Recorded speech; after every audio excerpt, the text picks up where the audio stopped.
걸스파이크에 오신 여러분 반갑습니다. 2024-2025 시즌을 마무리하는 B리그 시상식이 열렸고 모두가 예상한 대로 한국 여자 배구의 살아있는 전설 김연경 선수가 마지막 정규리그 MVP를 품에 안으며 자신의 커리어에 또 하나의 금빛 장식을 얹었습니다.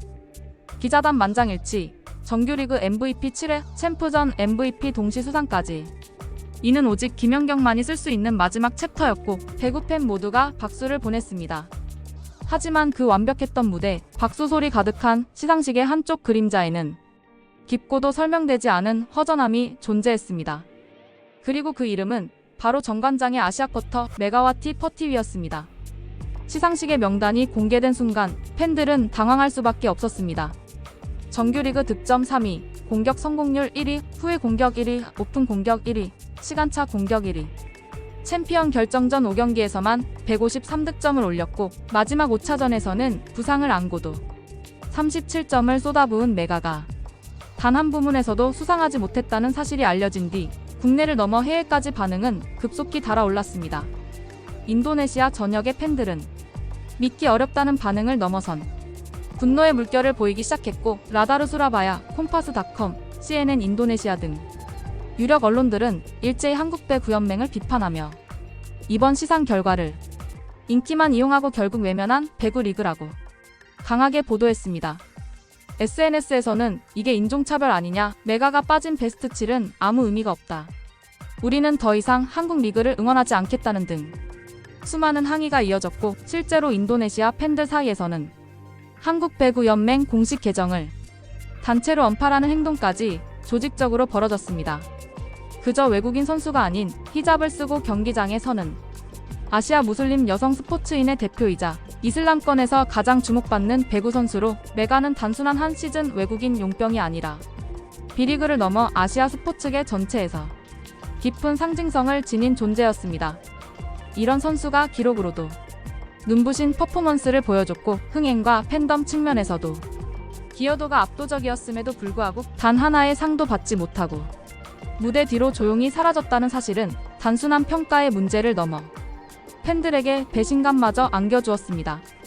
그 분노는 메가가 휠체어에 탄 채 귀국하는 사진이 공개되면서 다시 한번 커다란 파장을 일으켰습니다. 오른쪽 무릎 부상을 안고 챔프전 내내 코트를 지켰던 그녀는 끝내 몸을 제대로 가누지 못한 채 남자친구의 손을 빌려 공항을 빠져나갔고 그 모습은 희생이라는 단어로도 표현하기 어려운 진짜 투혼의 결정체였습니다. 이 장면은 팬들에게 묻습니다. 이 정도의 헌신과 경기력이 있었다면 왜 그 어떤 상도 주어지지 않았는가? 정말로 정규리그 득점 1위였다는 이유만으로 실바가 오퍼집 베스트 7에 들어갔다면 정규리그 공격 성공률 1위이자 다방면에서 1위를 기록한 메가는 도대체 무엇을 더 보여야 했던 걸까요? 지금 이 상황은 단순한 개인의 수상 실패가 아닙니다.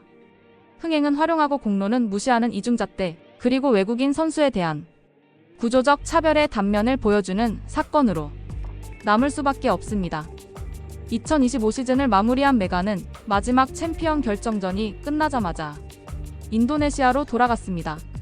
그런데 그녀가 공항에서 휠체어에 탄 채 포착되었고 이를 지켜본 팬들은 다시 한번 충격을 받았습니다. 단순한 부상이 아니라 그녀가 챔프전 내내 얼마나 큰 통증을 참고 뛰었는지를 보여주는 결정적 장면이었습니다. 많은 팬들이 입을 모읍니다. 몸을 불살라 코트를 누비고 시즌 내내 최고의 공격력과 흥행을 책임졌던 선수가 정작 마지막 시상식에서는 그 어떤 형식적인 인정조차 받지 못한 채 떠났다는 사실은 너무나 잔인하다고 말입니다. 게다가 메가는 시즌 내내 한국 배구연맹과 구단의 홍보 콘텐츠에 적극적으로 활용된 인물이었습니다.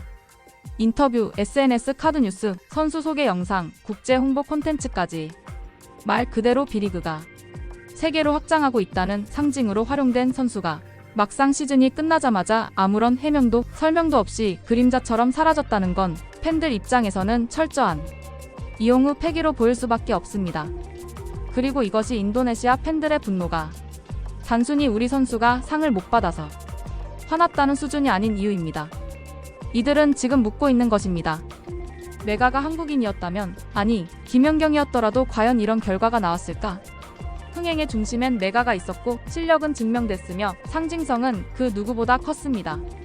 그런데도 시상식 명단에조차 오르지 못했다는 결과는 아시아 쿼터의 현실을 적나라하게 드러낸 상징적 장면이 되었습니다. 더욱 심각한 건 이 여파가 한국 배구연맹이 국제 이미지에도 영향을 미칠 수 있다는 점입니다. 아시아 쿼터 드래프트를 준비 중인 다른 나라의 선수들 혹은 향후 외국인 선수 계약을 검토 중인 에이전시들 입장에서는 이번 메가 사건이 B리그는 아무리 잘해도 인정받지 못할 수 있는 리그라는 불신으로 남을 가능성이 크기 때문입니다. 한국배구연맹이 정규리그 기준으로만 시상한다는 원칙을 내세운다 해도 단지 수치로만 평가할 수 없는 공헌도와 상징성을 반영하는 방식은 충분히 존재합니다. 김연경이 그랬듯 메가 역시 그런 평가의 대상이 되어야 마땅했던 것입니다. 지금 필요한 건 단순한 규정 해명이 아닙니다. 새로운 기준에 대한 고민, 외국인 선수에 대한 정당한 대우, 그리고 팬들의 신뢰를 다시 얻기 위한 진심 어린 태도입니다. 한국 배구가 진정으로 아시아 전체의 리그로 자리 잡고 싶다면 다시는 이번 시즌과 같은 일이 반복되어선 안 됩니다. 지금까지 걸스파이크였습니다. 감사합니다.